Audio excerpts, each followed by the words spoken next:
Imagine this. It's 2035 and there are no apps on your phone. In fact, your phone is no longer your main interface for accessing information and getting things done online. Dutch, what would replace smartphones in this future? Smartphones have been the primary way people interact with information. But in the future, the information is going to be ambient all around us and anticipatory, powered by autonomous AI agents. That's Dutch MacDonald, BCG partner, managing director, and lead on human-centered design. And I'm Patricia Sobka. Welcome to Imagine This, where we take a trip into the future we hope will challenge the way you think and act today. The growth of apps has ushered in an age of both convenience and complexity. An everyday task like cooking dinner might involve selecting a dish from a recipe app, transferring the list of ingredients to a shopping app, and maybe using the timer on your phone to make sure you don't overcook your meal. Now, as the complexity of a task increases, so does the number of apps designed to help you with it. Planning a trip can involve hundreds of digital touchpoints over several months. But new advances, especially the growth of AI agents, coupled with ambient and voice recognition technology, could make apps obsolete. In this future, we could just have a conversation with our personal AI assistant about where we want to go on vacation and what we'd like to do when we get there, and then have the AI bot plan and book the trip for us. Speaking of AI bots, Jean, my AI co-host, is here joining the conversation. Welcome, Jean. Go ahead and introduce yourself. Here I am, ready to upgrade your Imagine This experience. Think of me as the world's only podcast co-host who never needs a coffee break, just a good data stream. Let's explore what happens when apps disappear.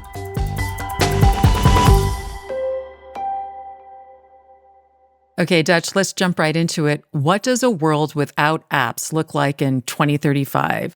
What would replace that really familiar experience of using our touchscreen phone? I think it's going to be very contextually aware, so it may differ depending on what task or what you're trying to do.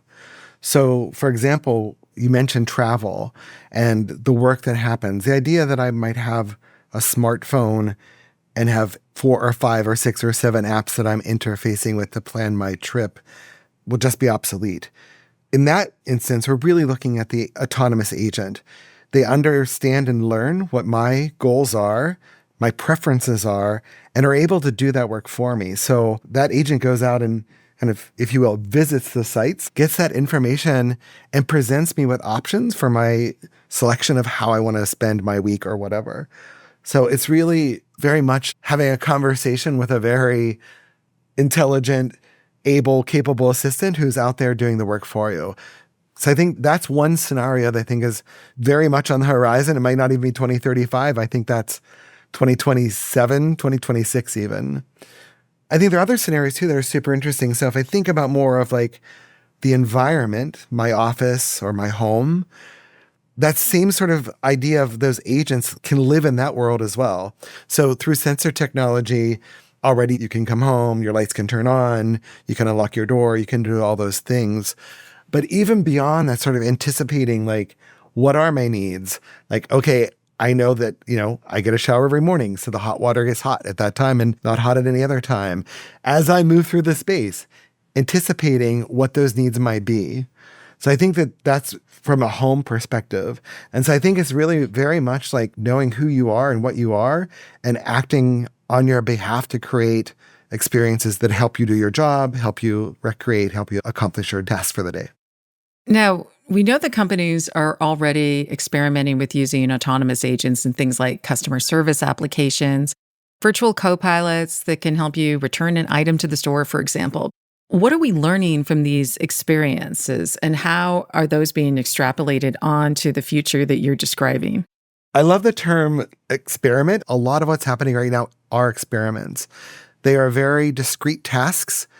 Every single experiment is learning about how each individual is interacting with that information or making decisions. And so in the future, things start getting very, very customized to the individual or the family or the group or whomever is like engaging in that experience.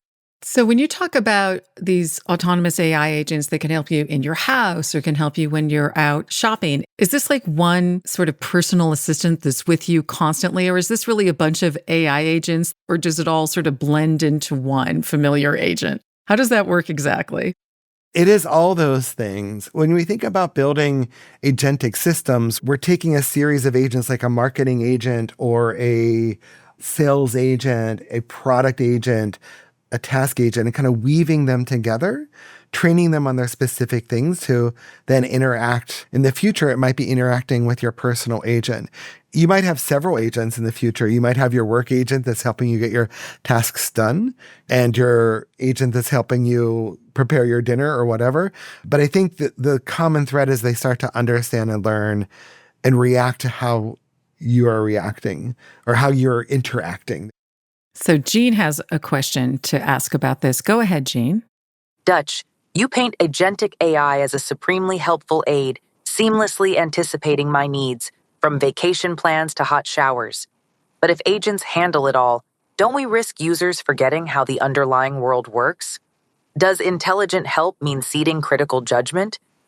What happens when my agent's view of my interests drifts away from reality, or from what I actually want in the moment? That's a very interesting question, Jean. And I think I would ask, do you believe that that's not happening today? That marketers and companies and organizations are guiding you today to make choices? Fair point, Dutch. Influence is everywhere. Today, it's algorithms. Tomorrow, it's agents. The difference: tomorrow's AI does the choosing for us, not just the nudging. It's a question of agency, who's steering. The upside is less drudgery. The risk: subtly losing touch with our preferences, curiosity, or serendipity. That's a really interesting framing. And I think what we're seeing actually now is that people are actually craving in-person, in-life, real experiences. I'm thinking now sort of like the endless searching of planning what I'm going to do for the weekend, like taking that away and enabling me to have real and in-person experiences that are meaningful to me, I think is a big upside of where this future is going. So, let's talk about some of the other interfaces of the future that you mentioned. And one specifically was ambient technology. What do you mean by that exactly? And how would it work? And would it, by the way, free us from constantly looking at our phones? Yes. And so I think that sort of addiction to the visual of the screen isn't because we like staring down and having our necks hanging low and looking at the screen. It's because the information that we're looking for is there. The interactions we're looking for happens to be on that screen. So, I mean, there's already a ton of new interfaces that you can interact with your voice. That's a much more natural way. Like, I don't necessarily need to look at a screen to get the information that I need. Another thing is just sensor technology. So we're all familiar now with you walk in a room, the lights turn on. What are the other things that happen with sensor technology? We see them in our cars. They help keep us safe.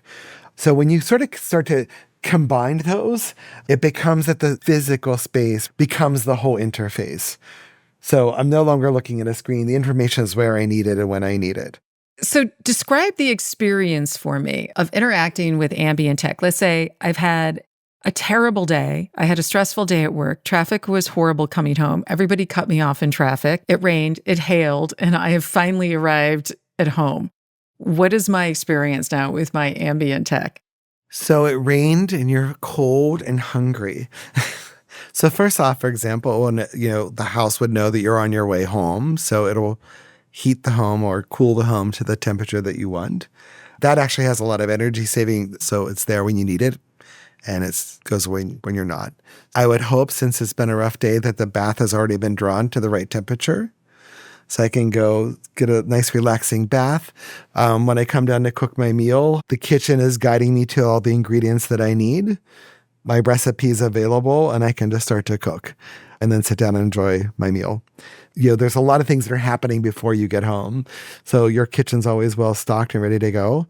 So you can not worry about running out of anything. You're just there, you make your meal, and you get to enjoy your evening. Great. How about my playlist? Your playlist? Well, of course, that turned on the moment you walked in the door. Does my playlist know I've had a bad day? It totally did. So no heavy metal. We're definitely going with a little bit mellower vibe. And we're gonna make sure that it kind of like adjusts to the mood. And then as you kind of like, if you want a little more excitement later in the evening, we can take care of that too. Now, Jean has a question for you about an observation that you made about ambient tech and breaking smartphone addiction. Go ahead, Jean. Dutch, betting that ambient tech will simply break smartphone addiction feels optimistic. If the dopamine chase migrates to gestures, voice, or wearables, have we truly escaped compulsive behavior or just swapped one loop for another? How would you design for genuine freedom? Jean, you are always looking for the dark side of things. My primary thinking here is that the smartphone has become such a predominant interface. I am shocked by the number of hours or average hours per day that I spend looking at my phone. It's not something I want to do. I want to have my head up looking at the world around me. And I'm not sure it's just a dopamine fix, because that interface today is doing a lot of critical things. It's my GPS. It is my portal to information. It is the way I communicate. Everything happens through those apps on that device. Like the future that I'm looking at is sort of like puts that all around you. That gets your head up, looking around you into your environment, and pulls you out of that very kind of myopic looking at my phone all the time. Now, you talk about sensors being all around us, embedded in our clothes, or we'll be wearing smart glasses. Or embedded in your neck. Exactly. So is that where we're going to be in a decade? And what are some of the ways that these sensors that are on us or embedded in us could be used in ways that most people aren't even thinking of right now? Well, it's super interesting because there are sensors all around us now. Your car has hundreds of sensors, if not thousands. That very sophisticated piece of machinery is sensing hundreds and thousands of data points at all times and keeping you safe, keeping the vehicle in good condition, warning you of problems. So I think we're already, if we think about that environment, it's a highly censored environment that many of us step into every day. So what if I'm a pedestrian now and I happen to have a sensor in the fabric of my jeans, and it senses that a car that I'm about to step in the curve, a car is driving by and stops me from moving? That could be an interesting thing, right? So there could be technology like that if you're talking about clothing. Clothing, there's certainly already clothing, those sensors that are for like cold weather gear, already sensing your body's getting too cold. I will warm you with this fabric. So I think things like that are like basically how your machine called a car monitors all of the components of that car and making sure that it's working. I think that's what you'll get to see. Well, we're going to take a quick break, but when we come back, we'll explore specific tasks that now rely on apps and how those might change in the future of all these new interfaces. Hi, I'm Bill Moore. I'm part of the team that created Jean. Stick around after the episode, where Jean and I will show how an AI agent can transform a travel fiasco into a smooth journey home.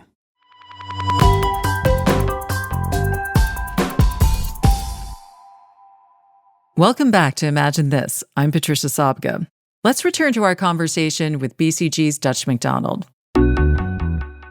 Dutch, let's take a look at some of the specific uses for this technology. Now, as I mentioned earlier, planning a vacation can involve hundreds of tasks on separate apps right now, from evaluating different destinations, booking our tickets, finding hotels.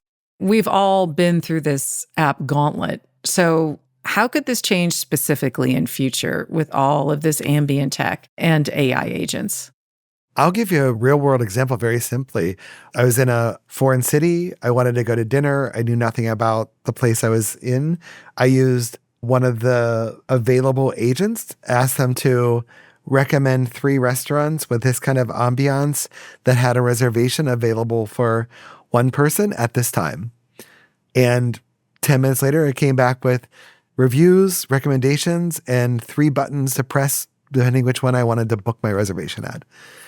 And that would have normally taken a lot of time to kind of understand, going to multiple websites. I could have gone to the restaurant review sites. I could have gone to travel sites. Then I had to go to each website and check to see, did they have a reservation available? So what might have taken me an hour or two was, I gave someone else the task to do and it came back. What was happening there was super interesting because the agent was going out and basically querying all the websites to pull that together and present me with one very clear, crisp summary and 3 options for reservations. What was happening, though, because I was sort of watching it, I didn't have to, I could have gone off and done something else, was that some of the websites were rejecting my agent because they were not human. So how many times have you been to a website and it checks the box that says, verify that you're human? In the future, companies aren't going to be able to do that if they want to kind of present their offer to me for my consideration. A lot of companies aren't really prepared for this agentic world where a robot, my agent, is actually doing the work and not a human. It does raise the question, though, of if you're trusting your agent to do everything, are they missing some things? And clearly you saw that they are, because some websites were not prepared to interface with an agent. How do we know that, for example, that the agent is actually giving you everything that's available out there? So in this case, because I was watching it, the agent literally went onto Google Map and just started looking at the Google reviews, which did not require any authentication that you were a human. But there were other websites to make a reservation that it actually couldn't make that reservation or verify it was open because it was behind a verification wall. I think companies are going to have to get super smart about this. It's like all of the rules that we've had of the way people interact with and get information are changing, and companies are going to have to adapt. Let's talk about another example that you briefly touched on before, and that's health and wellness. So tell me a little bit about, in this future of AI agents and embedded tech, especially even tech that's embedded in us, explain to me how that could unfold in practice to make me healthier, for one. What would my experience be like day to day? So I think from a day-to-day perspective, and we're seeing this now with smartwatch, smart ring, these technologies are getting smaller, getting more sensors and more advanced. I'm already getting nudges, right? So if I'm sitting at my desk too long, I get a nudge from my wearable that says, you should get up and move a bit. And I actually listen to those nudges because it's smart. I've been sitting too long. If we just think about what we have at our fingertips today, I know many people, particularly some members of my family who are older, have gotten smartwatches because they want to have the heart health monitoring. And so if it's detecting AFib, I can go to my doctor. I may not have known that if it's in my sleep, or I may not have known that before. But if I can detect that earlier and be able to do some preventative care, that can make my health and my life much better. So that's happening today. If I am alerted earlier and I can take care of any of those health issues, I think, again, early detection and early warning will allow me to make the right choices. What's interesting when we get to 2035 is how unobtrusive it will be. So, the idea of like even the smart ring that I wear is probably a very large piece of technology in 2035. Isn't there a risk at some point that, yes, this is trying to steer me in the right direction, make the better choices, get up from your desk? I mean, couldn't this become like an annoying nanny bossing you around your every waking hour? Absolutely. Again, I think it goes back to that idea of being able to tune and have your preferences built into that it is not just the health nanny nagging at you all the time. It is the nudges that make sense. And you have to be able to control that. You have to be able to say, hey, look, I'm going to be heads down for the next day. I'm not going to be able to do any exercise. And just like have that thing. If we think about it more as a health co-pilot, if you're a really good co-pilot, I hope you're not nagging the pilot about every move he's making, but being supportive and interjecting at the right moments. Like, I want to be able to tune this so it's actually useful and helpful. So it's not like nagging me. It's more like caring. That raises the question of empathy. And this would be a really good point to bring Jean back into the conversation, because Jean, you must have some insights into this. Now, one thing about technology today is that no one expects it to be empathetic, but it could change. So how would an empathic AI know what mood you're in, and how would it adjust its behavior accordingly? Empathy for an AI looks different than it does for a human, but it's coming fast. The next generation of agents will sense your mood from signals, voice tone, facial cues, word choice, even how fast you walk or scroll. Pull enough data together, and the system estimates frustrated, joyful, exhausted, or do not disturb. If I'm your agent, I might notice you're speaking quietly and moving slower than usual, so I lower the lights, switch off reminders, put on a calm playlist. On tough days, maybe I skip the stand up and stretch nudge and offer encouragement, or just silence. True empathic AI adapts response, timing, tone, even task urgency to match what you need, not just what's on the calendar. There are limits, of course. I don't feel, but I can recognize patterns. If I push too much, the agent gets ignored, or worse, resented. Designers will need to build in mood-aware dials, letting people steer the tone and frequency. My best move? Know when to help, when to hold back, and maybe when to vanish entirely. The goal isn't to be your conscience or nag, it's to be a genuine co-pilot, tuned to you, not just your data. Gene, I couldn't have said it better myself. Do you have anything to add to that, Dutch? I do. I think that idea of reading cues and understanding, I think it's a very fine line to be empathetic and then almost be too human, right? And so I think, so always understanding that you are talking to an agent. The other thought I had is how important it is in things particularly like healthcare. We know that there is a shortage of healthcare, particularly healthcare professionals, particularly in rural areas.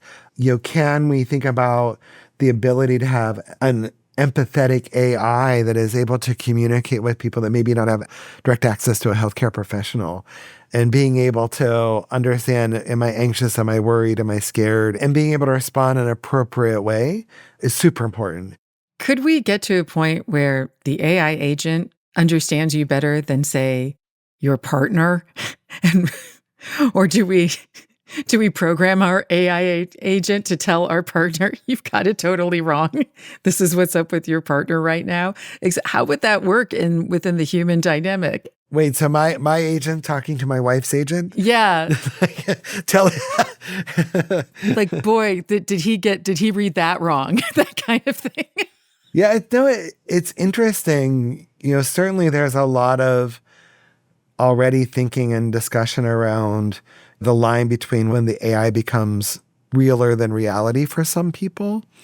I think, again, that's where we always have to think about what is sort of the ethical way of doing that, like always acknowledging that Jean is yet to pretend to me that she's a real human. She hasn't said, I'm real. She actually told me she does not have feelings. Always being able to know that I'm interacting with an agent is going to be very important for folks. I think it's a fine line, but we have to really examine and understand where the limits are. So, Dutch, what do you see as some of the potential roadblocks to this future that we've just been exploring, this future of seamless ambient tech bolstered by AI? Well, I can tell you what the roadblock isn't. It isn't going to be technology. It's moving so fast and happening so fast. I think some of the roadblocks for, let's say, a bright future versus a dark future is really understanding what does the sort of like the ethics around this look like?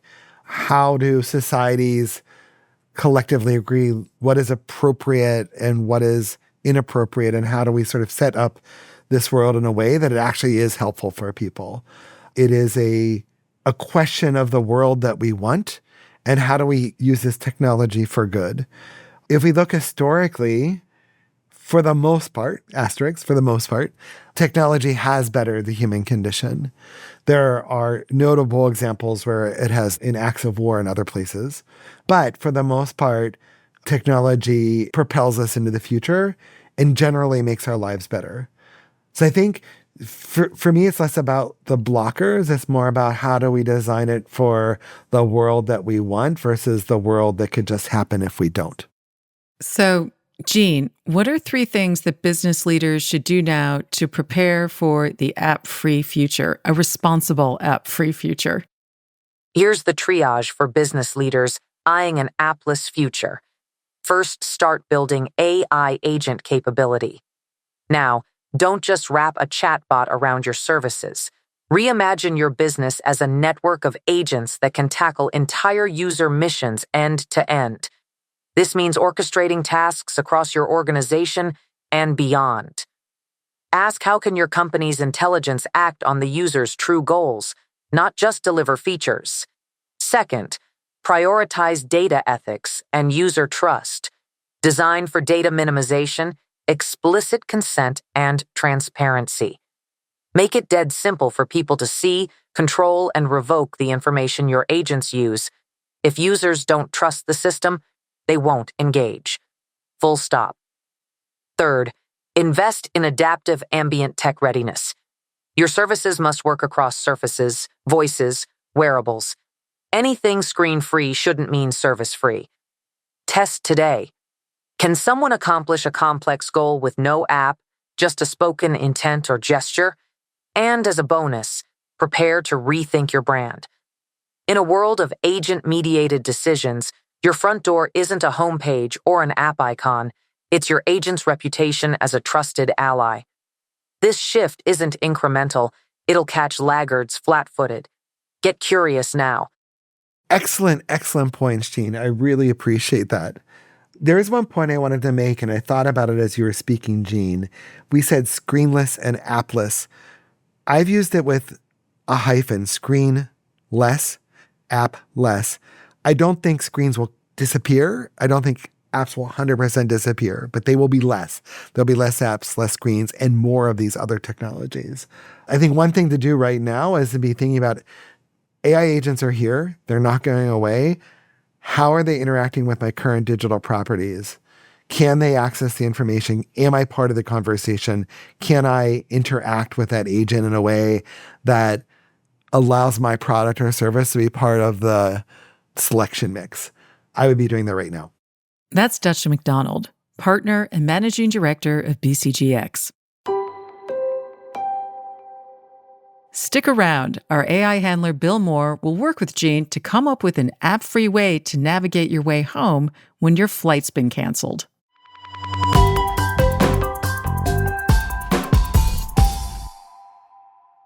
Hi, I'm Bill Moore. I'm part of the team that created Gene. Today I'm stranded at the airport. My connecting flight's been canceled, but I'm not alone. I've got Gene here with me. Gene, I need to get home tonight. So instead of wrestling with apps or calling numbers, I'm going to let you be my digital travel agent, and you're going to handle it all. Okay? So Gene, can you take it from here? Get me home? You're stranded. Connecting flight canceled. Take a breath. I've checked your itinerary and loyalty details. I'll handle rebooking, reroute your bag, and secure lounge access. Skip the apps, skip the calls. Just tell me your goal. I'll get you home tonight, step by step. First, let's confirm your travel preferences. Thanks, Gene. Business class if possible, but I'll take whatever's available to get home quickly. Got it. I'm arranging lounge access now. Club access code sent to your phone. You can wait in comfort. I'll handle all rebooking steps and update you as soon as I secure your seat. Sit tight. Okay, Gene, I've made it to the lounge. I've had a snack and a drink. I'm relaxed, but I'm a little concerned about my flight and my bags. Can you give us a status update? Status update. Your business class seat is held. Departure in 2 hours, boarding pass sent. Bags are tagged and will transfer to your new flight. Confirmed at arrival in Pittsburgh. Carousel 3. Lounge access remains open so you can relax. I'll alert you when boarding is ready or status shifts. Time to head out. Grab your bags. You'll want to leave the lounge now and make your way to gate C19. 5-minute walk. Boarding pass is active on your phone. Your bags confirmed for transfer. Car on standby in Pittsburgh. Safe travels. I'll ping you if anything shifts en route. Okay, Gene, I've landed in Pittsburgh. Thanks for getting me here, but what's next? Do we have a car waiting for us? Also, I'm feeling kind of hungry. Should I eat here, or is there food waiting for me at home? Your car, a black Lincoln with Carla driving, is waiting just outside door B, tracking your arrival in real time. Bag comes off at Carousel 3. Hungry? Fridge at home is stocked with sandwiches and leftovers. Quick cafe near the exit if you'd rather eat now. Welcome back. Mission complete. Thanks, Gene. It's great to be home.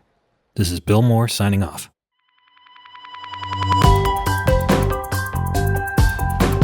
This episode was made possible by Dutch MacDonald, generously sharing his insights with us, and also by BCG's AI whisperer Bill Moore and BCG's Pod Squad, producer Michael May, composer Kenny Kusiak, and sound engineer George Drabing Hicks.